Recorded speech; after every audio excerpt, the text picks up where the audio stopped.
Olá, sejam todos muito bem-vindos, bem-vindas.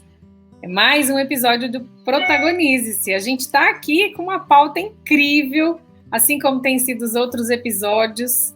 Sejam todos muito bem-vindos. À medida que vocês forem chegando aí, eu quero interagir com vocês, quero conhecê-los. E você que vai assistir depois também, seja muito bem-vindo. Eu e o Daniel estamos aqui à disposição, estão aqui o nosso arroba na rede social para você se conectar, para você fazer pergunta, para você fazer algum questionamento e para você também trazer aquilo que você pensa sobre o assunto, né? Nós somos duas cabeças aqui, pensantes, amamos essa proposta de desenvolvimento pessoal, porque a gente já sabe que é o melhor caminho, né, Daniel? Não tem outro caminho, não tem outra forma de assumir o protagonismo da nossa história. E eu gosto muito, acho que já falei numa das edições, eu vou começar falando de livro, porque esse tema, a arte de ser você mesmo, me fez lembrar de várias literaturas, de várias obras mesmo, de livros para nos ajudar nisso. E eu lembrei de novo daquele do cavaleiro preso na armadura, né? A gente tem uma frase muito linda e um motivo daquela história que fala que, à medida em que nós, essa geração aqui que está assistindo, eu, Daniel, você que está aí compartilhando e assistindo essa live, à medida em que a gente tira essas armaduras, a gente vai se livrando das coisas que nos paralisam e assume o protagonismo da nossa vida, a possibilidade dos nossos filhos e das próximas gerações virem mais leves e começarem já mais à frente, sem tanta força, né, Daniel? É muito mais fácil, não é? Porque a gente, de alguma forma, replica e põe de novo ali na roda aquilo que a gente aprendeu. Então, se a gente tirar essa armadura, talvez os nossos filhos nem precisem vesti-las. Tá certo, professor Daniel? Nossa, sensacional isso. Sensacional. Não é? Esse livro, eu amo esse livro, eu já li várias vezes, já li de novo. A minha filha leu agora também para a escola, a gente compartilhou muito. E essa frase da armadura, a Brené Brown, escritora que fala sobre coragem de ser imperfeito, ela tem vários livros que falam sobre isso, né? Ela traz também essa proposta. No capítulo 7 da Coragem de Ser Imperfeito, ela fala desse você se livrar dessa armadura para que a sua próxima geração veja e venha um caminho mais leve, né? Um caminho mais equilibrado. E a Brené também escreveu um livro que chama A Coragem de Ser Você Mesmo. A gente vai falar hoje, o tema é a arte de ser você mesmo. E ela escreveu um livro que chama A Coragem de Ser Você Mesmo. Já Donald Miller escreveu um livro que fala assim, a difícil arte de ser você mesmo. Então, se a gente for pensar o que é arte, né? Vamos pensar aqui. A arte é conjunto de meios e procedimentos através dos quais é possível a obtenção de finalidades práticas ou a produção de objetos. Então, existe aí existe uma arte envolvida, existe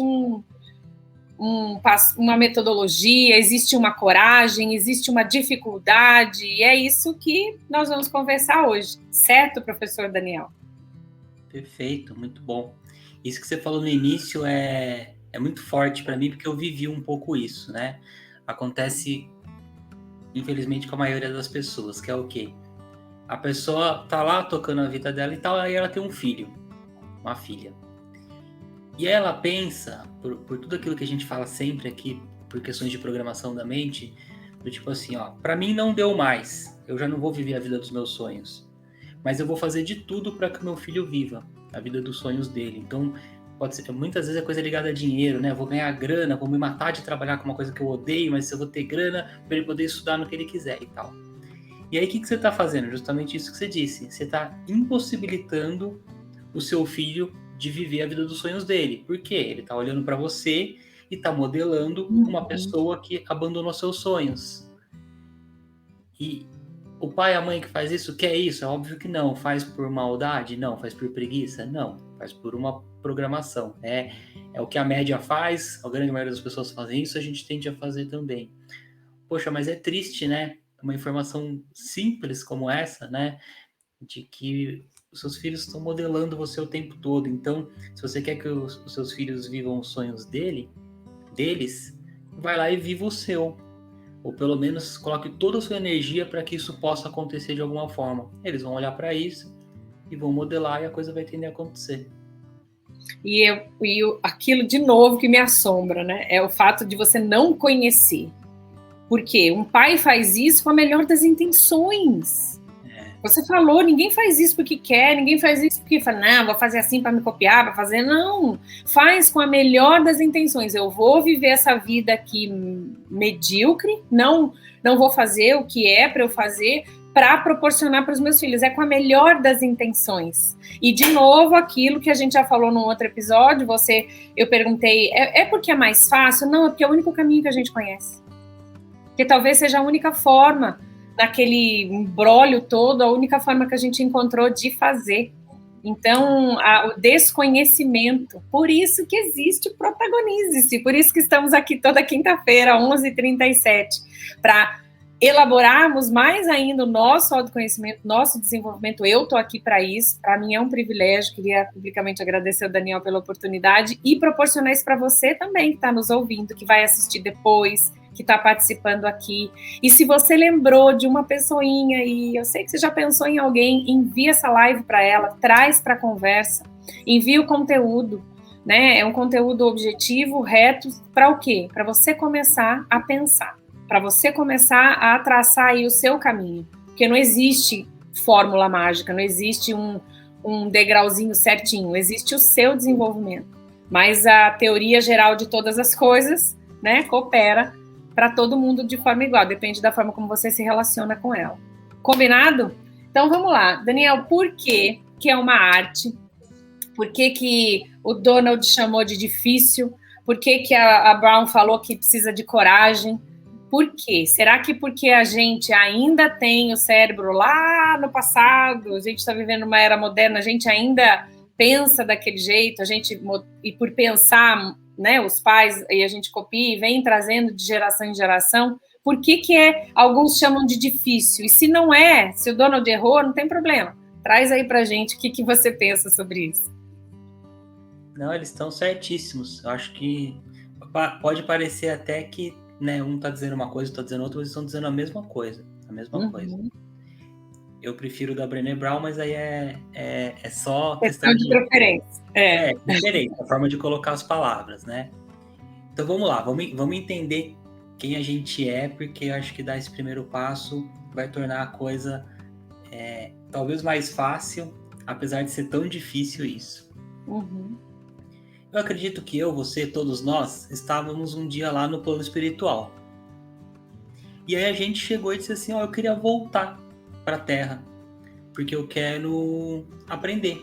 Eu sinto que eu quero evoluir, quero crescer. E essa já é a primeira coisinha que vai estar implantada em você quando você chegar aqui. Um desejo ardente de crescimento e de evolução. Tenta parar de crescer e evoluir, você vai ver que a sua vida vai virar uma porcaria. Aí você vai chamar de um monte de coisa, vai chamar de ansiedade, vai chamar de vazio interior, vai chamar de tudo que você quiser chamar, mas é aquele aplicativo rodando aqui, você não está crescendo, você não está evoluindo, você está na zona de conforto. Isso não é o seu natural, né? Muito bem, e aí você diz, eu estou indo lá para a Terra, passar mais um período lá para experienciar um monte de coisas do que eu já sou e para crescer e para evoluir. Aí o pessoal lá em cima fala, perfeito. Como a gente é muito gente boa, você vai perfeita, com tudo que você precisa, com todos os talentos, com todas as paixões, né? Essa paixão, que às vezes pode confundir um pouco o termo, né? Você pode chamar de fagulha, aquela coisa que, né? Um dia você foi lá, viu alguém fazendo alguma coisa e falou, nossa, deve ser a coisa mais incrível do mundo trabalhar com isso, viver disso e tal. Tudo. E uma das coisas que vem no pacote que faz a gente ser perfeito são os pontos de melhoria. Então vamos supor que ele coloca ali como um ponto de melhoria a timidez, né? Essa timidez ela tá certinha ali para você, né? Pensando aí nos seus mentorados, para você chegar onde você quer, talvez você tenha que gravar vídeos. Só que para você gravar vídeo, você vai ter que vencer esse medo por conta da timidez. Só que assim, o seu prêmio tá pronto aqui, o pacote. É só você passar por essa etapa. E essa é a vida. Essa é a vida. Então, o tempo todo a gente está experienciando um monte de coisas incríveis Você pode não estar desperto para isso e não perceber, mas está acontecendo. E também você está trabalhando naquilo que você precisa melhorar. É isso que a gente veio fazer aqui, senão a gente está jogando fora a nossa existência, né? Para você, e aí o que vai acontecer? Então tem você aqui, eu sempre olho para a câmera para onde eu estou colocando a mão. Você aqui e aquilo que você vai buscar. E aqui no meio do caminho tem o seu medo. O medo, ele é aquilo que vai impedir você de chegar onde você quer chegar, porém, todas as vezes, sem exceção, que você enfrenta o medo, você vence. Uhum. Não tem como você enfrentar o medo e perder. Você só perde quando você não enfrenta, né? Uma pessoa que é tímida e tem medo de gravar vídeo, se ela começar a gravar vídeo, passa. E daqui a pouco ela tá gravando um vídeo atrás do outro. Tô eu aqui para provar que eu também morria de medo de gravar vídeo. Então, assim, por que a Brené Brown acerta quando ela fala coragem? Coragem não é a ausência de medo. Coragem é você fazer mesmo com medo. Então, para você ser você, ou seja, mostrar para o mundo, né? Ela fala muito de vulnerabilidade. Ó mundo, eu tenho esse monte de dificuldade aqui. Tô trabalhando nelas. Tá tudo bem para vocês? Né? E se não tiver também, sou protagonista, eu tô seguindo. Isso é uma atitude corajosa, né? Você chegar e falar assim, nossa, eu tô em pânico para gravar um vídeo. Eu preciso da ajuda de alguém. Essa pessoa é extremamente corajosa. Extremamente corajosa. Quem pede ajuda e tal. Incrível. É difícil, né? É difícil também. Porque a gente não é ensinado. Nunca me contaram, ou demoraram décadas para me contar. Daniel, toda vez que você enfrentar o medo, você vence. Tenta lá para você ver. Eu acreditava que não. Que isso que é o mais maluco com o medo, né? Eu acreditava que se eu não enfrento, eu não tenho que passar por aquilo. Só que cada vez que eu não enfrentava, aquilo ficava maior na minha vida. Então, um outro medo que eu tinha que era de falar em público. Quando eu tinha a oportunidade de eu falar em público e eu negava, eu pensava, como eu não vou lá falar, eu não vou sofrer esse medo. Imagina, eu estava em casa, numa segunda-feira, nenhuma possibilidade de falar em público, eu estava com aquilo. Nossa, vai ter um evento sábado e se me chamarem de novo? Nossa, como é que vai ser isso? E se eu na hora não tiver como e tiver que subir, será que eu vou gaguejar? Aí começa a mente. E te tira desse propósito. É incrível, porque à medida em que você chega perto daquilo que é o desafio, aquilo que você tem o medo, por exemplo, ele vai perdendo força, né? Ele vai perdendo tamanho, inclusive. Eu vi, acho que uma ilustração uma vez, achei incrível. À medida em que você mesmo, que é o que a Brené fala, não é a ausência de medo, é a coragem de avançar, de conhecer, de se lançar para o desconhecido. E à medida que você faz isso, aquilo que era grandioso e te colocava medo, ele vai perdendo, porque você vai chegando perto, né? Eu não sei se são as lentes que mudam, é o ambiente que você começa a se habituar, que eu falo com relação ao vídeo. Eu estou aqui numa live com o Daniel e o digital nos permite isso, e a pandemia nos obrigou a isso, não posso estar no mesmo ambiente que ele, né? Mas eu posso conversar com ele e trazer para você o conteúdo aqui, mas eu estou olhando para uma câmera de um computador. Quando eu quero olhar para mim, eu olho para a tela, e quando eu quero olhar o que o Daniel está falando, eu olho para o Daniel. Mas é estranho. E quando você vai gravar um vídeo, você ainda tem que ser toda animada, porque tem que aumentar a energia, porque quem vai assistir um vídeo com você lá todo animado? Então é estranho. E esse medo do desconhecido que a gente tem, né? Quando vai falar em público também. Então, à medida em que eu me lanço para um exercício de um novo, ele vai perdendo essa força. Só que, e para dar esse passo, né? Para dar esse passo, é verdade que o cérebro age por recompensa, Daniel, e algumas pessoas pensam nisso. Então, falando de novo de falar em público. Eu tenho uma oportunidade de começar um outro trabalho. Então, eu penso nessa recompensa. É uma técnica bem... Não sei se tem até nobreza nessa técnica, de pensar na recompensa para eu avançar nesse medo, nesse primeiro momento. Se eu não falar, eu vou perder a chance do emprego, e eu preciso do emprego. Então, eu dou uma recompensa para o meu cérebro, e uma rápida, né? Por isso que a gente não gosta de planos de exercício físico por muito tempo, porque o cérebro quer uma recompensa, ele quer sobreviver, ele quer gastar menos energia, ele quer ficar ali qual que é o mais rápido? A resposta mais rápida que eu não tenha que gastar energia. A resposta é não falar. Então, eu dou uma recompensa, eu consigo negociar com o meu cérebro assim? Funciona exatamente dessa forma. E por que é tão complexo, né? Por que a gente não vai normalmente quando não tem essa consciência? A importância de ter a consciência. O cérebro vai fazer uma continha. Tá, eu entendo que se eu falar, eu vou receber um emprego e que daqui a 30 dias eu vou receber esse salário. Só que eu quero uma recompensa agora, que é não sentir esse medo. Para ele, daqui 2 horas já tá tarde. Eu quero essa recompensa agora.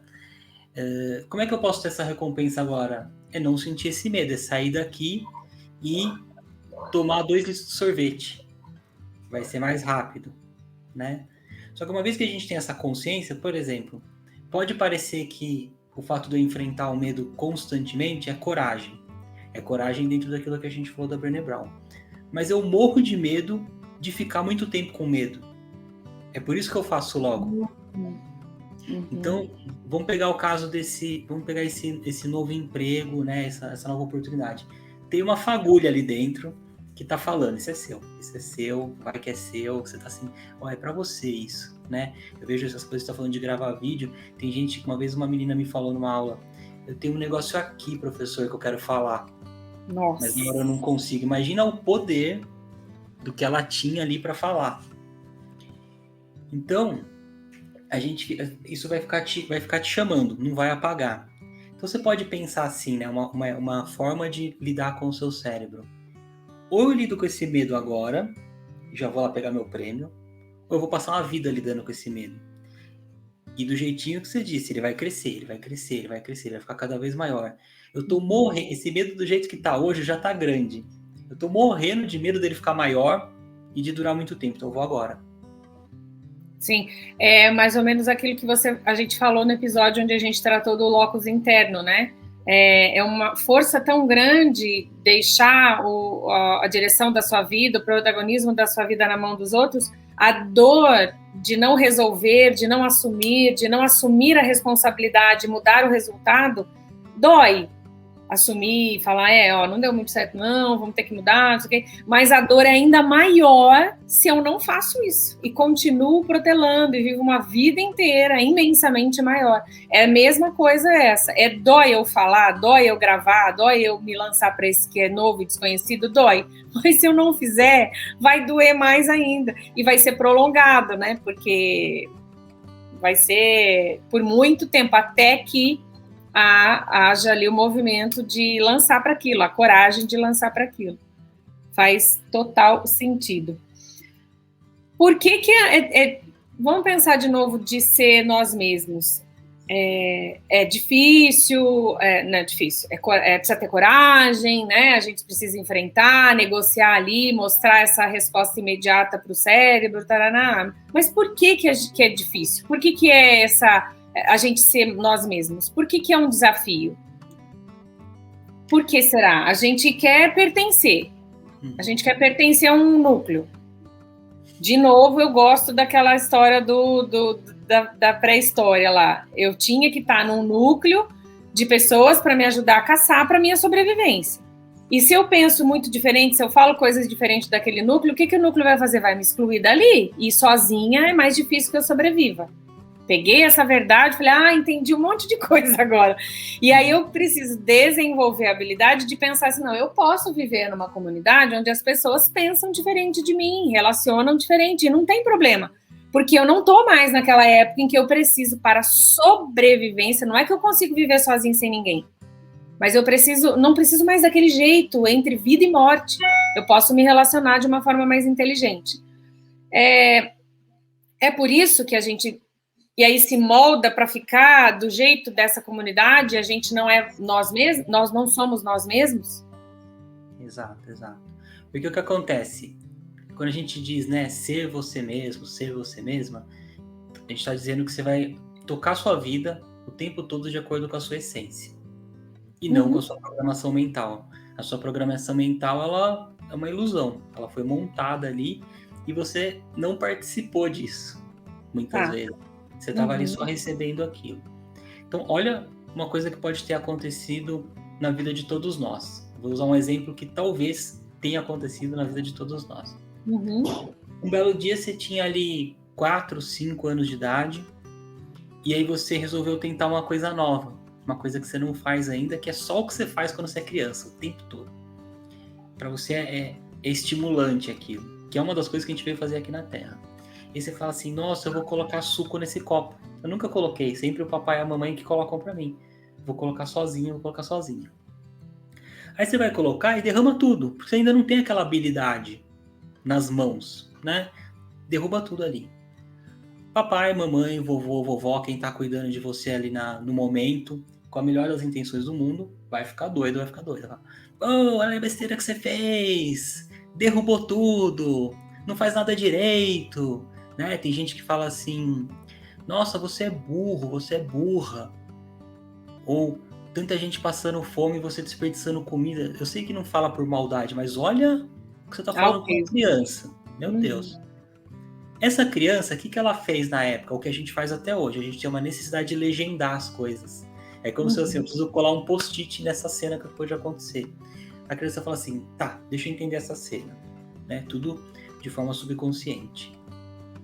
Amor é condicional. Eu descobri que quando eu erro, papai e mamãe não me amam.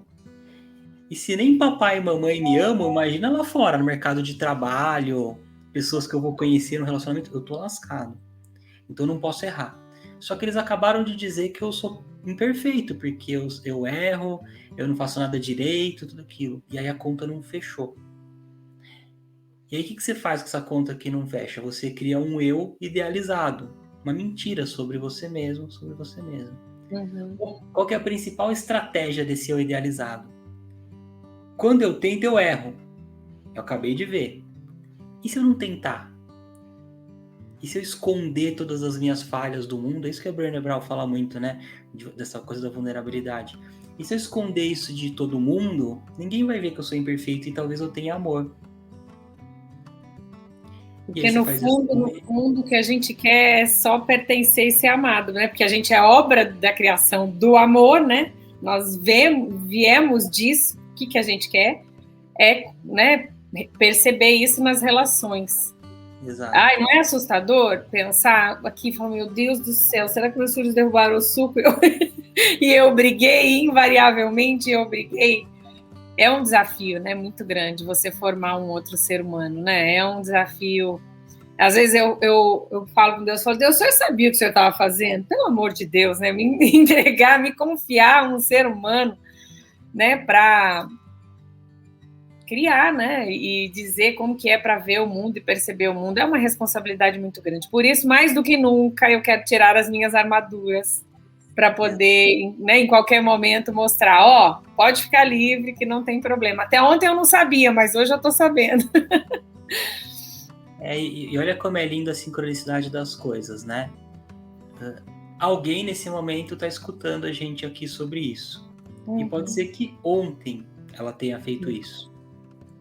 Pode ser que tenha feito há meia hora atrás. Né? E tá tudo bem, não tem autocobrança com relação a isso.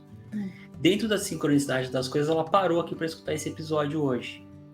E sabe qual foi o momento da vida dela que ela parou para escutar isso? O momento perfeito. Nem um dia antes, nem um dia depois. Porque a sincronicidade não falha com relação a isso. Então, se você está escutando isso hoje, não fica com essa autocobrança de nossa, eu falei, meu Deus, como eu sou uma pessoa horrível, eu não acredito e tal. Você tem que se parabenizar porque você está escutando um conteúdo para melhorar, para crescer, para evoluir, essa coisa mais corajosa que tem. Você poderia estar vendo dancinhas no TikTok, nenhum problema com isso. Mas você poderia ter optado. Mas você teve uma coragem de falar, não, eu vou escutar esse conteúdo aqui e vou crescer e evoluir. Eu vou parar de me esconder. Você tá tendo essa coragem de, eu vou parar de esconder essas coisas que não sou eu. Eu quero ir pro próximo nível. Então você tá tendo essa mensagem no momento perfeito e ideal. Só que cada vez que o momento perfeito e ideal acontece na sua vida, abre uma bifurcação. Então a bifurcação acabou de abrir. Você vai pelo caminho de se autocobrar e de repente cobrar outros. Ah, eu falei, mas meu marido também, ou foi minha mãe que me ensinou qualquer coisa nesse sentido. Ou você vai pelo caminho de, nossa, aprendi. A partir de hoje não acontece mais isso aqui em casa. Talvez eu vá contar isso para as pessoas próximas, porque elas podem ter a oportunidade de aprender isso assim como eu aprendi. Pronto, você tomou uma decisão mais uma vez na sua vida. E aí lá na frente vai ter outra bifurcação eternamente. Aí tá nas suas mãos, né? O caminho da autocobrança, na minha visão, nunca vai ser o melhor caminho da bifurcação. Sim. Apesar de ser uma escolha, né? A pessoa tem o direito de fazer isso caso queira. Mais uma vez, né? Muito poder que nos foi entregue, né? Que nos foi otorgado ali. E ainda bem que existem momentos como esse, né? Os momentos perfeitos para a gente poder ajustar. Eu já vivi, Daniel, e confesso aqui para você e para quem estiver nos assistindo, eu já vivi muita dor do arrependimento, sabe? E ele é paralisante. Paralisante, porque você fica remoendo só aquela situação e não vê possibilidade. E nós somos os piores algozes, né? A gente não precisa de ninguém falando que errou. Não precisa nem do olho de uma criança para olhar para você e assustada com o que você falou, nada. Nós cumprimos o papel mais forte de nos culpar, né? Então, é um exercício mesmo diário, mas muito necessário para a sobrevivência. Porque é o que a gente já falou também, né, da questão de assumir e o compromisso de mudar o resultado a partir de agora, e tá tudo bem, né? Tá tudo tranquilo. Não aconteceu antes, aquilo trouxe a possibilidade de você trazer essa força, essa indignação para ajudar outras pessoas, para transbordar isso para as outras pessoas, que é o que você falou, né? Eu vou compartilhar ainda com outras pessoas para que outras possam viver ainda o momento perfeito antes do que eu vivi. Né? Que pessoas aí que ainda nem tiveram seus filhos possam nos ouvir. Então, você que está assistindo, se você sabe de alguém que ainda pode começar a criação dos seus filhos de uma maneira mais leve e correta, envia esse programa e chama para que eles sejam protagonistas da própria história. Para a gente finalizar o episódio de hoje, eu quero trazer uma outra sugestão de leitura. A gente colocou aqui, falou de vários livros hoje, e eu li um livro do padre Fábio de Mello. Foi incrível. E o nome do livro é Quem Me Roubou de Mim, que são essas questões do sequestro da subjetividade entre os relacionamentos. Né? É essa mesma história de que você fala dos pais, de falar quando derrubam um suco, né? E dos relacionamentos abusivos que a gente precisa cada vez mais entender e identificar, porque é isso que você falou do amor condicional. Se eu falo, eu te amo, e ao mesmo tempo imponho algumas questões para você de forma que não são coerentes com o amor, eu estou formando aquele relacionamento. É assim que ama, né? Eu te amo, mas eu bato em você. Então, o amor bate, é assim que ama. A gente está formando esse tipo de relacionamento. Esse livro é sensacional. Ele fala sobre o roubo dessa subjetividade. E ele fala ainda de uma coisa mais grave ainda, Daniel, que eu vou deixar aqui a pulguinha, talvez, para a gente conversar depois e para você nos chamar lá nos directs para a gente conversar. Ele fala da gente ainda... É meio que uma síndrome de Estocolmo. Você... tem essa subjetividade, essa questão desse condicional, o amor que bate, por exemplo, de um relacionamento abusivo, mas você gosta, passou a ser natural para você ainda aquilo, né? Então você ainda é apaixonada, igual a síndrome, né, que se apaixona pelo sequestrador, porque ele ainda fala, ou você se apaixona pelo sequestrador e gosta daquela situação, ou você morre. Então, as duas opções são muito difíceis. Só que a outra é menos. Você continua vivo. Não é muito sério isso? Nossa, demais. É muito sério. É assim, esse livro... E é uma literatura lindíssima. Eu gosto, né? Gosto dessa história de poesia. O padre fala de uma forma tão gostosa. Ele escreve daquela forma que ele fala, poética. É muito gostoso de ler. Fica aí a dica de mais um livro para você hoje. Quem Me Roubou de Mim, do padre Fábio de Mello. Vou repetir aqui, ó. A Brené Brown fala A Coragem de Ser Você Mesmo, e o Donald Miller fala A Difícil Arte de Ser Você Mesmo. Daniel diz que é a mesma coisa, porque para ser coragem, às vezes você enfrenta algumas dificuldades, é só uma questão aí de escolha de termo para fazer, copy. para fazer você comprar o livro, né? No fim, eles estão tratando, não é, Daniel? No fim, eles estão tratando da mesma coisa, porque de fato são desafios e que o Protagonize existe para ajudar a gente nesses desafios, né? Hoje a gente sai daqui melhor do que a gente começou. Certíssimo? Certíssimo. Posso indicar um livro também? Por favor, já vou anotar. Um livro que ele foi muito marcante para mim em um momento muito específico. E ele fala dessa coisa de toda essa dificuldade que a gente vive e das bifurcações, né? E é assim, sem querer fazer comparações, mas eu me comparei no dia. Então o que acontece? Eu tava com raiva de alguma coisa, que eu nem lembro o que era. Eu tava puto com alguma coisa. E aí eu entrei no carro e fui dar uma volta. E aí, na sincronicidade perfeita das coisas, lá no randômico dos meus podcasts, entrou um podcast que era sobre o livro do Viktor Frankl, O Sentido da Vida. Aquilo foi uma voadora na minha nuca, porque eu não lembro, pra você ter uma ideia, era tão grave que eu tava puto com o mundo que eu nem lembro o que era. Tá. Só que, qual que foi a bifurcação do Viktor Frankl? Viver em Auschwitz. E se você ler a primeira parte do livro, você vai ver o que esse rapaz passou. E nessa bifurcação, de tudo aquilo que ele passou, ele escolheu o caminho do amor. Aquilo que você acabou de falar um pouquinho atrás. Ele passou por tudo aquilo e ele falou assim, eu não quero que mais ninguém passe por isso. Sim. Então eu vou ensinar as pessoas a amar. E aí ele tem toda a trajetória de vida dele. Eu que estava lidando ali com alguma coisa que falou, alguma coisa que eu não gostei, que bateu no meu ego e tal, eu falei, Daniel, que tipo de ser humano que você é? Como é que você pode estar puto com uma bobagem dessa que, na verdade, eu comecei a olhar e falei, meu Deus, eu devia estar grato por isso. Eu tô puto. Como é que eu posso pensar dessa forma, né? O caminho da comparação nunca é bom, mas nesse momento me fez sentido assim, falou, poxa, que caminho que eu tô seguindo? Então, assim, eu entendo que pessoas passam por coisas muito difíceis na vida, em vários momentos, e ali tem um que talvez seja um dos momentos mais complicados, assim, ele vai contar na primeira parte do livro, não é para quem gosta de uma leitura mais leve, é uma porrada, a primeira parte do livro, ele vai contar tudo que ele passou. Mas depois tem a segunda parte, e aí você vai entender como é que ele transformou, isso é muito, muito bonito. Já anotei, então, o sentido da vida de Viktor Frankl, ok. Porque o Daniel viveu aquele sentimento que eu nomeio de constrangimento mode on, né? Você fica até constrangido, você fica até com vergonha de ter feito, vivido e sentido aquilo.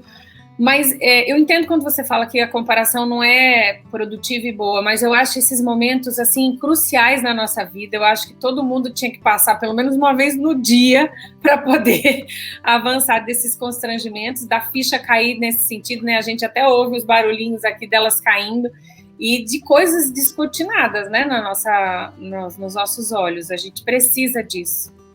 Por favor, por mais momentos constrangedores e a nossa evolução mais avançando aí.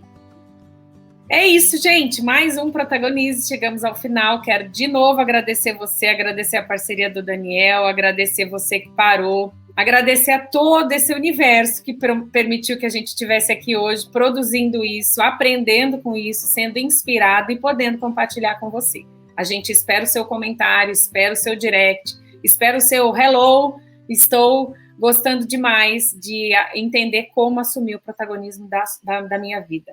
Combinado? Quinta-feira que vem, 11h37, estaremos aqui e esperamos você. Um beijo, ótima quinta-feira. Até a próxima. Obrigada, Daniel. Obrigado, tchau, tchau.